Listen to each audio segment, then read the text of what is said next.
Nella giornata dell'11 agosto scorso vi avevamo proposto il video delle telecamere di videosorveglianza di un'abitazione di Cervignano del Friuli con un giovane che cercava di intrufolarsi in un appartamento di via Peret.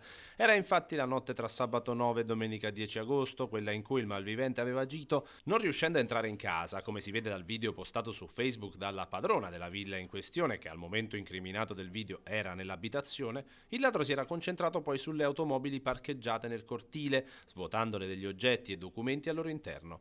Sono scattate subito le indagini dei carabinieri della stazione di Cervignano del Friuli, che hanno svelato come i timori dei residenti di zona fossero concreti. Il malvivente aveva infatti agito anche in altre 3 abitazioni tra via Fiumevecchio e via Colombo, individuando il colpevole. Si tratta di un 17enne ora denunciato a piede libero, straniero senza fissa dimora, come si vede dal video, ha agito con il cappuccio della felpa a coprire il volto. Il suo modus operandi era trovare una finestra aperta o forzarne gli infissi. Una volta trovati oggetti di valore o denaro, fuggiva via. Nell'individuazione del ladro sono state fondamentali le immagini della videosorveglianza, sia essa privata che comunale, in particolar modo quella all'interno della villa di via Peret.